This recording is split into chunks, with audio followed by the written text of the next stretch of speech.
Okay, where do I begin? This is a 2023 horror slasher flick. It stars Ashley Benson, who, if you're familiar with Pretty Little Liars, which I actually like that show. I know there's a new one, I haven't watched it yet, but I don't know. She seemed better in that show than she does in an actual horror, setting movie because I'll say this: the acting isn't really bad from everybody, but the tone tries to be um, a bit it's a bit jarring because it tries to do serious and then also puts a little humor, which some of the humor, really the humor just doesn't work. Um, Spoilers going from now on in this video.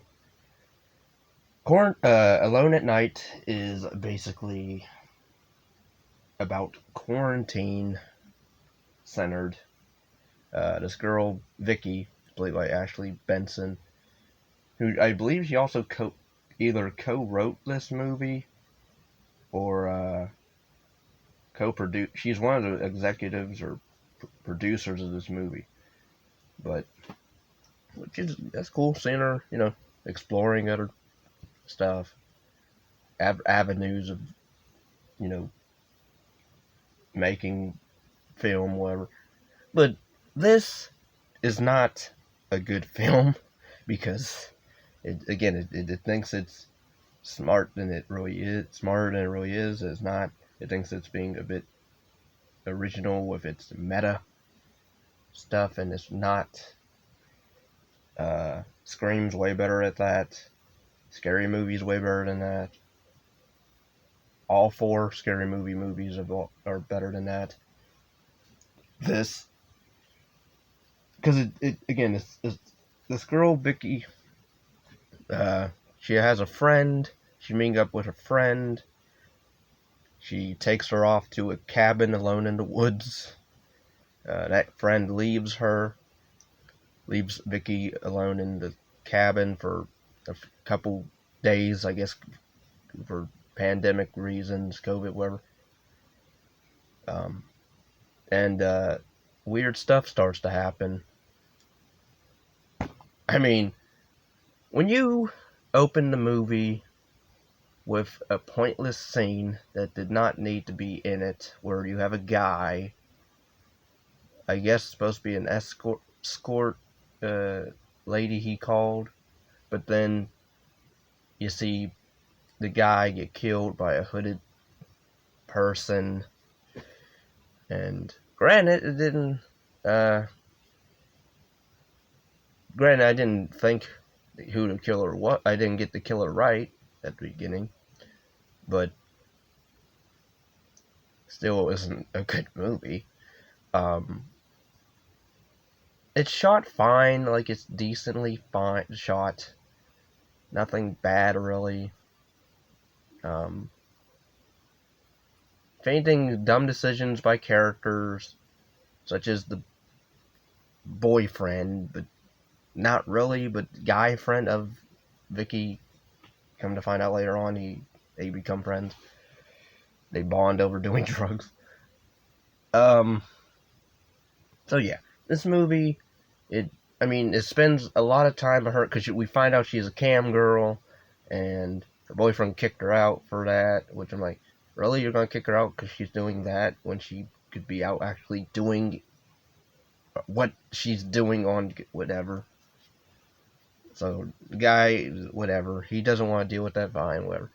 Um, but yeah, but then like we see like the boyfriend of her get killed at the beginning, which could have been cut out because we get dialogue after that oh, her boyfriend broke up with her and whatever, and we get the gist that he's not even a good guy because he's cheating on her with her girl. So again, the prologue could have been cut out. We could have just had it start with her and her friend drive off to the cabin, which I also find that scene funny where her friend was driving. Apparently she was drinking and she had a hangover while she was driving, so she wanted Vicky to take over. And I'm like, but then it was funny because then they get to the cabin. She explains why she's there, and then that friend Stacy or whoever, she leaves in the same day, I believe. So even though she just said she has a hangover, she's gonna get behind the wheel of a car or Jeep or whatever and then drive off. Okay. Now we have weird stuff going on with the killer, the hooded figure. Somehow he's able to maneuver his way in the dark around in and out of his house. Literally, there's a scene, the first scene that we see him interact somewhat with her when he turns the TV on while she's sleeping outside, even though it's supposed to be like winter or fall or whatever. I swear. There was snow on the ground. She goes in the house, or in cabin. She, looks around. We see the hooded person literally just ease on out. So he walks out. She goes outside, and we get a shot of her. It's pretty much, okay, she's here,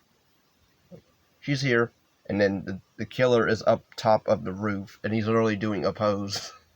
It's literally it's like a pose of a poster. Like if you had the cabin, her standing out there, and he's just up on the roof, and she doesn't realize it. You could literally took a picture and made that a poster. That's how dumb that scene was, because it was not neat. He wasn't going to do anything to her. And then even his motivation, I didn't understand why he's killing all these people. I mean, I get what, he's supposed to be jealous, I guess? Because we find out the Max character, not Max character, whatever his real name is, the friendly, polite, divorced guy, who we find out is actually the killer. I didn't understand his motivation. Like, he's going to kill the pizza guy, even though the pizza guy wasn't going to put the moves on her. He was literally leaving the house, and he kills him. So, and then he kills the handyman, I believe, off. Oh yeah, these kills in this movie are lame. We don't get any good gore, really. We get blood splats or cutaways. And, just lame. Even the finale is lame. Like, he gets electrocuted in a tub. Big deal. I don't know, also, the movie, I was talking about the meta thing. There's a Paris Hilton is in this a little bit throughout. Not part of the main movie, or main story. Pamela Anderson is in this as a sheriff. She does nothing. She comes in, investigates a little bit, leaves, pulls a prank on Vicky's character, leaves with her deputy, who does nothing. He's as good as nothing. Literally hears the woman scream in the house. He doesn't want to go in there. Granted, but he has, even Ashley Benson's character, Vicky, even she's trying to go help the sheriff, and then, it's just the sheriff playing a scare prank, because it's Halloween, I guess.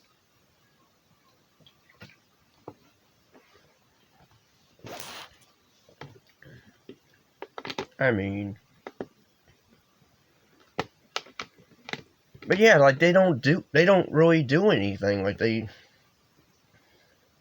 and then at one point the Jake character, I think it's Jake, the truck driver, cousin or whoever of her friend Stacy, a family member of Stacy, her best friend.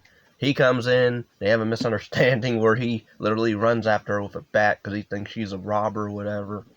And then they get high, and then they bang, and then he disappears the next day, so you think he's dead. But then he comes back later that night, which is weird. Where's he been all day?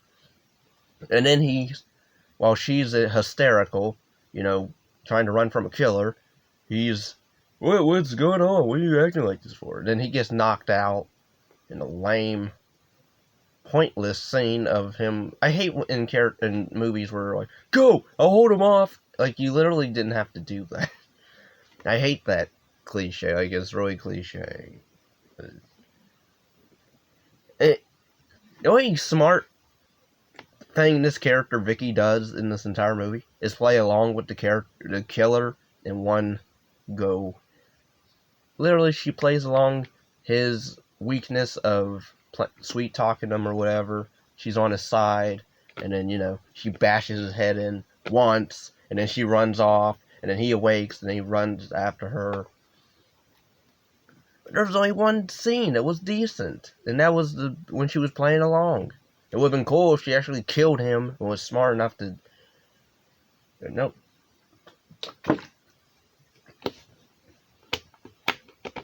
The music in this is horrible. It's modern hip-hop junk, rap junk, YouTube artist junk, TikToker, whatever. I'm not a TikToker, so I wouldn't care. Even if I did, I wouldn't listen to what this guy was doing. But yeah, you have...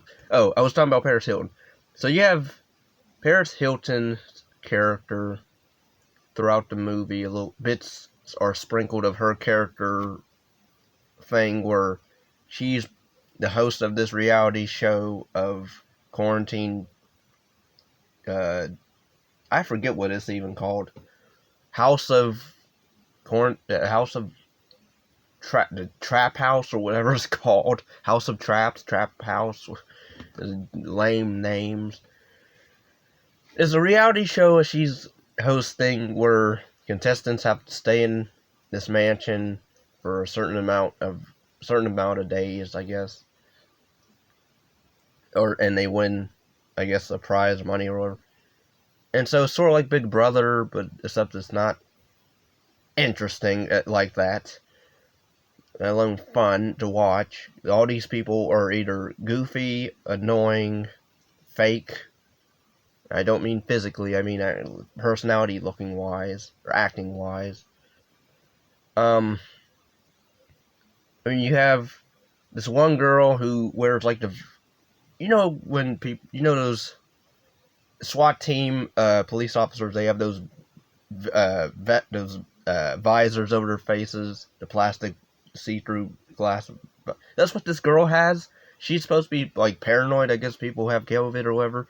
Why would you sign up on a show where you have to stay in a house with total strangers? You're afraid that somebody will have a disease or whatever, but yet you're gonna sit next to them, lay next to them, drink with them, off of them probably, body shots, and then whatever. So that bugged me a bit throughout the movie, wherever the movie would cut from Vicky's storyline, we have to go right to the reality show, which was stupid. Should have been cut out completely, but then, oh no, it's actually a movie within a movie. And I'm like, I don't care. Are we done here? Because I'm tired of this. And so then, but yeah, it turns out they're actually, the reality show cast people are actually watching Vicky's film called Alone at Night, I guess. Which I'm like, why would you... There was no reason, like, there was really no hints that they were connected, really, aside from her watching that show, but them not whatever. So yeah, that was lame. Ending, surprise, whatever. I don't see how that's a big reveal. I don't see how anybody would like that. I mean, granted, it doesn't end downbeat, but then it's like, well, I didn't really care at the end of the day, and the killer was lame, and the main girl, who we find out isn't really the main girl, because it's actually a movie within a movie, so then I didn't, so really you don't care at the end of the day after you watch this, you find out, oh, so nothing really happening because she's not really in danger because they're actually watching her in the movie. You see how dumb this movie is? Ashley Benson, like, she's a decent actress. She's not gold, Golden Globe Award winning or anything like that, but I don't know, like, her in Pretty Little Liars, she seemed way more, had more range, where here it's just, she's kind of just going through the motions a bit. It's not even, like, the movie, it's not shot bad, but it's not shot interestingly. And you can tell it's a low-budget film, which is fine, but at least have likable characters. I mean, like, her character wasn't really a horrible character or anything like that, but it's just, I don't know, like, she was just there for me. I mean, I did like the fact that at least not all guys in this movie were, evil or, horny or whatever. You had at least one decent guy. Well, actually, you have two. You had the one guy she was talking, the older fella she was talking to on the cam, who's married, but I guess he's having marital problems, so that's why he's talking to her to get advice, I guess. But then I'm like, but then I don't know. I guess that part is not really. She's not really doing much for him other than talking to him, really. So that's how he's. I mean, okay. And then there's the Jake character, who's just a truck driver who we don't really know much about, other than he's the cousin or relative of her best friend who left her there for a few days. So, yeah, I don't know what to say, so I'm gonna just end it here because this movie sucked balls. It was directed. I don't know how to say this person's last name, but it's Jimmy something. So, Jimmy, do not attempt to make another slasher, because this movie failed on the slashing. Oh, also it's failed on nudity, because there's no nudity if you want nudity in your slasher. You get partial, such as Ashley Benson in different attires. Oh, there's also one scene where she literally wears a Jason mask, which I'm like, how'd you get away with that? With hockey mask, and she's in the tub, and she's like wearing that while she's, fiddling down there. And I'm like, I don't want to imagine Jason, I don't want to do that. That's not my thing. If that's your thing, that's cool. That's not mine. So, no. So that was a bit, and like that. It also sucked the fact that she was like in the tub, but she's like covering herself while she's doing this. I'm like, isn't the point of the guy seeing you in the thing totally, uncensored? Like, you're supposed to not cover yourself, but okay, whatever. I guess Ashley Benson, you were in Spring Breakers. Granted, you weren't nude in that either, which whatever. Now, I'm not knocking the film for that, but I'm like, it's a slasher, and you don't really have what slasher movies are known for. I don't get it. Like, you have the setup, but you don't have the goods to show. You can look, but you can't touch, I guess. I don't know.